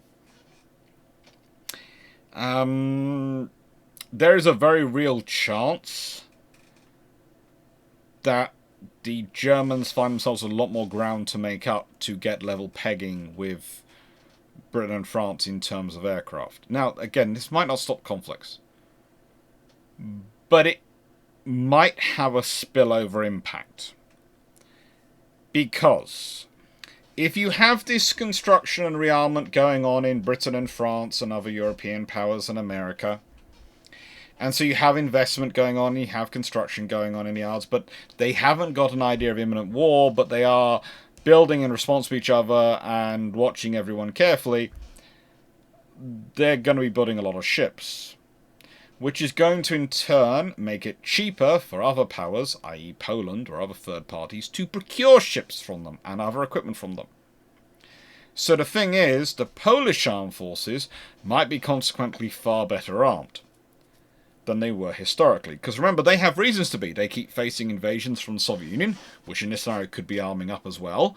And probably are, because Japan's arming up, so they could well be building battleships, which means the Polish are going to want to have got bigger ships earlier, even before the Nazis come to power on the other side. And so you could end up with the Germans in a scenario where the Polish are actually strong enough and have got their air force up to level and all these things to level, and which invading them from the west is not as good an idea, or is not going to be as successful. They need more forces. You could actually end up delaying the war and delaying conflict. I think Japan probably still does what it does in 1937 under this scenario. I still see the Second Sino-Japanese War happening. However, I also see another problem in this scenario, because if the Japanese are building capital ships, they might well not have the carrier fleet they traditionally had available unless they put in a lot of investment, and they certainly won't have some of the cruisers and destroyers they had historically, especially if they go for try and get the carriers as well. Which means overall they might have some very good top-line capabilities, but their fleet might not be as viable overall. However, again, the Americans might not be as confident with their standard battleships and positioning their fleet if the Japanese have fast battleships and the Americans don't have enough fast battleships. The Americans will want a superiority of numbers of fast battleships. They won't want equal level pegging. They will want something far more. Honestly, this scenario makes any resulting conflict far more complicated. There is a chance that if Mussolini runs into an Abyssinia crisis and gets humbled by the British, forcing him to back down, that provides him with a push to go for it, or it might convince him that, frankly, he's not in a position to fight the British, who are resurgent and far more infrastructure and have outpaced the construction dramatically. And the Mediterranean is a British sea or canal. And so he may or may not want to join the Pact of Steel, whatever it is. He may decide not to join it.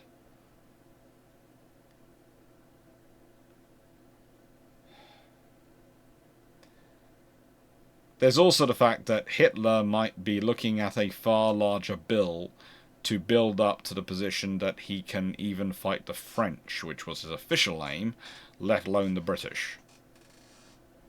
Again, if the French have built even some super Dunkirks with 3 or 4 turrets, those are going to be very convincing arguments for what are we going to build to fight them.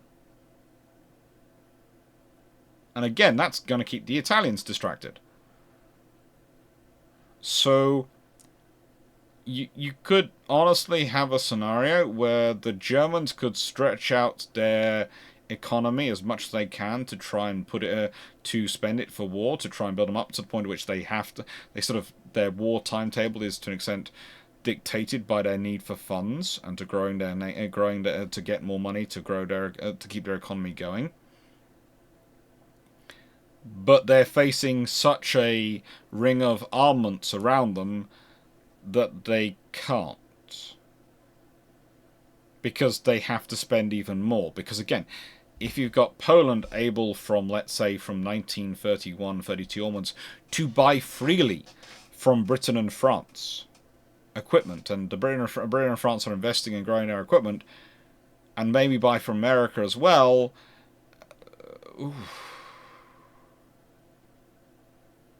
and the Poles certainly have a reason to. It's not Germany at that point, it's the Soviet Union.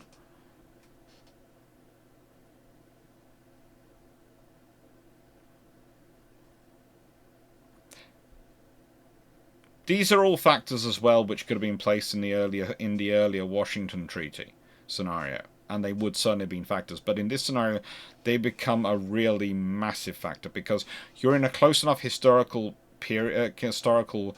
avenue that a lot of the same things have happened as would have happened historically. But the world is different. Now, I have to admit, I haven't got into a lot of meat and potato of the economics, in that I haven't given an actual figures of how many thousands of jobs might be involved, how that would affect the economy, how that would affect government spending, because honestly you can't. Because you're changing the scenario enough from the existing scenario that you have changed everything. You can't even really predict what ships they'll be building. The Washington scenario is especially true of this. I can give you a rough prediction about the London scenario, based on where things were as they were historically in that period, and what happens vis-a-vis that stuff. Because what they have built, what could be built, what's available to be rapidly built, I can give you that assessment. But if we consider a Washington scenario, well, does a Republican Congress approve any more construction after all the 16-inch battleships and battlecruisers have been built? The Lexington in South Dakota has been finished off. Probably not. They don't want to spend the money. And they've now got these beautiful ships, 16-inch gun ships. They might even get rid of some of the older battleships. Probably will do. Although I think if they try and get rid of Texas, Texas might revolt. But we'll leave that to one side.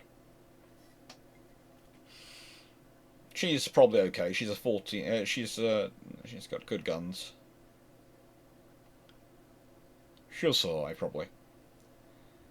But again, the thing is, what do the Americans do when the antifreeze come out? What do the Americans do if the number 13s come out? How do they respond to that scenario? How do they respond to these 18-inch ships? How did the British respond to the Japanese having fast battleships? How do they respond to the Francisco Caracola if one of them gets built? The British have had plans for fast battleships for a while. That was the original conception of the Queen Elizabeth class. Will the next design that comes after the N3s, will they be a fast battleship, or will they be a battle cruiser, or will they be a regular dreadnought battleship? I don't know. And anyone who claims they know are talking out of their behind. Because A, the British don't plan that far ahead. They have design systems going, and they're looking at all sorts of range of designs, but which of those designs they'll pick, who knows? They might go back to some of the earlier letter designs, which had 18-inch guns and were bigger, faster ships, and go, right then, we're going to take that as our basis and we're going to go forward. They might say, well, hang on, we want to be even faster, and we'll go to 16.5-inch gun designs. Or rather, we'll take an 18-inch gun design, use that, but put the 16.5-inch guns in it, so we can have more guns. You do not know. It's also going to depend on how the 16.5-inch guns of the G3s and the 18-inch guns of the N3s work out, and what their ongoing testing of the German ships' guns are led to. Does it lead to them doing a scenario like they did historically with Nelson and Rodney, where they took those guns as absolute verbatim, or does it mean they look at their guns and go, we really like the 16.5-inch 45s, or do we like the 18-inch 45s? Do we really like those guns? And if so, do we want to implement those guns rather than going with the new ideas? And why does the Britain usually go 45s over 50s? Well, that's a classic historical thing because of the fact that it reduces barrel wear, was sort of the ideas and the evidence. So it allows the barrel to last longer. Which is better when you're operating the other side of the world from your infrastructure, because you have to do less work with new barrels going backwards and forwards around the world. It reduces the impact on the infrastructure and logistics line.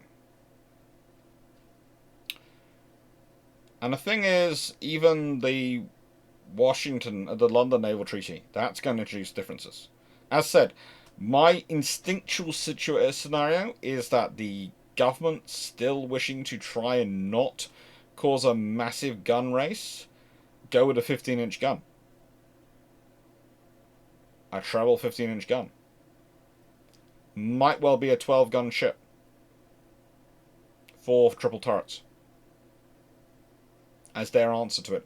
As I think the Japanese in this period might end up with an 8-gun ship. I really do think it could be a adapted number 13 design. I really do. Enough of the same people in the same positions that design looks good, and it looks good to their efficiency. And let's be honest, that's a 3-knot advantage over Yamato. Yamato was not a fast battleship. She could not do 28 knots, and that definition comes from them at the time. That's the period definition of fast battleship, was 28 knots or faster. And it's a period development time based on what the battle cruisers were able to do and what they wanted to do.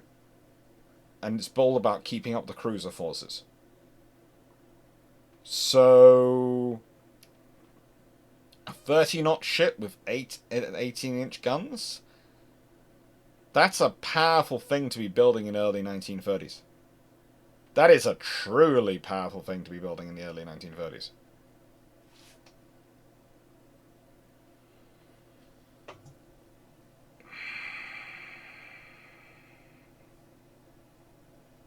Infrastructure-wise, they've got 4 yards. They could, that are large enough to do it, and honestly, they could do something with those yards. Do they have the infrastructures beneath those yards to sustain the production in 4 yards simultaneously of such large ships? No. As said, it's about 3. And that's me being generous, please note. If anyone says you're just being dismissive because they're Japanese or anything like that, no. I'm not. They have very real limitations and they don't do enough investment to deal with that. They really don't. It's their chronic problem. They are very happy to invest in teeth, in building the warships. Getting them to invest in the infrastructure below that is something they will do, but only to the extent they must, because someone's always thinking, but we want more money for swords, not hammers. And the trouble is you need a lot of money for hammers to be able to produce enough swords.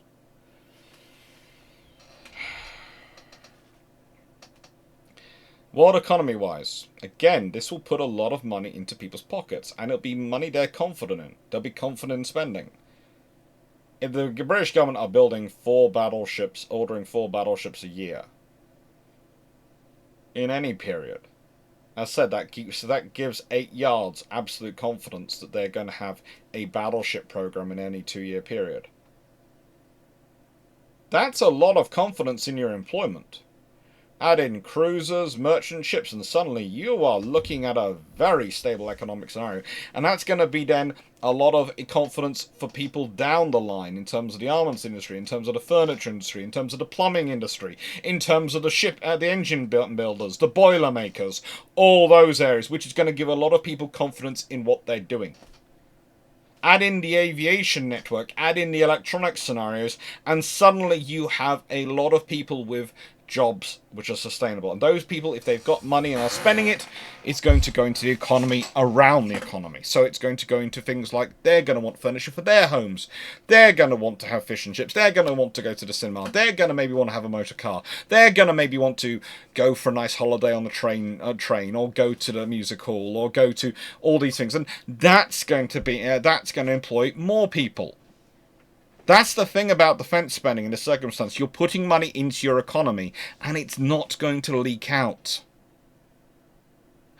Not if you're Britain and America, or Japan, because you're going to build the stuff internally. Italy is an interesting one, because Italy might end up going external to get turbines. They might not, but this period is iffy for them. They might end up going to Britain. France is in a state. But again, this gives more time for France to pull out of that state. A lot more time. A lot more time. And as said, it will have a ripple effect on other economies. On other countries. And that will in turn have a ripple effect on the economies. Because if they're arming up as well because of other factors, and they're having to buy stuff from you, that's going to create more employment in your country. More employment in your economy. Is it a virtuous circle? No. But is it going to be a beneficial circle which is going to help your economy sustain itself through this scenario? Yes, because it's going to provide a lot of people with confidence in their incomes. And if they have confidence in their incomes, they're going to have confidence in their spending. And if they have confidence in their spending, then the people who they're spending their money with are going to have confidence in their incomes. Which then means they're going to have confidence in turn in their spending. And so on and so on. And also, all these contracts, all these things being drawn up, are going to provide a lot of work for lawyers, civil servants.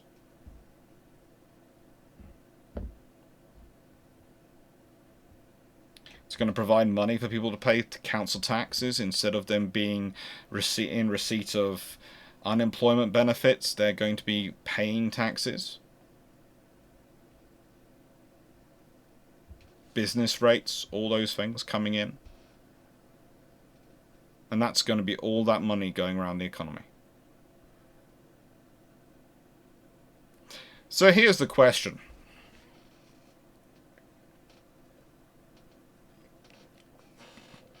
Because I always finish recorded videos on with a question. And I'm going to finish these premieres with questions as well.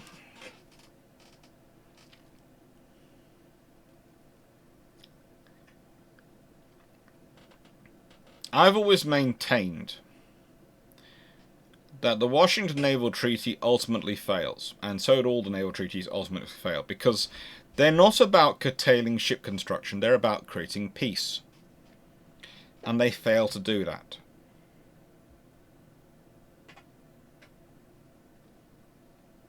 Now, I have, of course, presumed in this scenario that even their failure does not create a scenario for peace.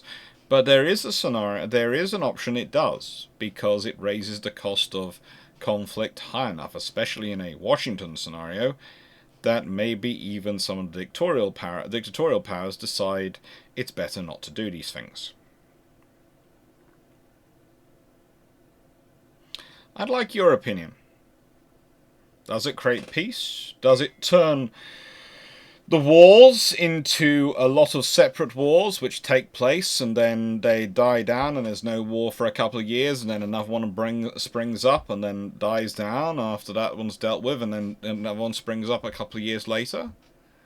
Or do you think it does turn into the gigantic conflagration it historically did? Anyway, I hope you enjoyed. If you liked the video, please like, maybe share, subscribe. That really does help the channel grow. And if you'd like to support the channel, my book habit, and the fact I'm moving house, and hopefully, you know, going travelling with a ship-shape crew, and the fact that I will be going past many glorious bookshops in both museums and other places in my travels with them. There is Patreon, there is PayPal, there is Ko-fi, where you can buy me some Iron Brew, which I hear is going to be very expensive where we're going. I'm not sure if it will be. I'm sure it will be announced by the time this goes out, but we haven't announced it yet, and I want to wait till all the details are announced before I include it in a video. And I won't be away when this one goes. Definitely not out. And there's also membership of the channel, if you prefer that methodology. I have all these things open because I'm a public historian. That is what I am. And whilst I love being a contract lecturer and I would love to be a permanent lecturer at university, preferably on a part-time contract, but I don't care. I can do it full-time. I'm going to still keep this stuff up. There is not much funding for what people like me do. In fact, there's no funding, realistically, for what we do. Only what the generosity of our viewers provide.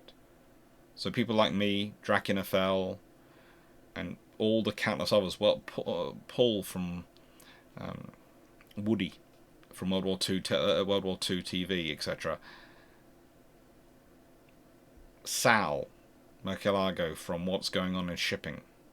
For our public history, we are entirely dependent upon your support. So thank you for making it possible. And know that that's what your support does. It makes it possible for us to do this. So what we've got going on? Right, well, Carriers of the Warfleet should have come out. I haven't recorded that video yet. That's on my recording list for next week. But it should have come out by this point, and I hope you've enjoyed it. And next week, we've got Damage Control, when it went wrong, and when it went right. Bunker Hill, Ark Royal, Illustrious, all sorts of vessels are going to be coming to play in this one. They really are.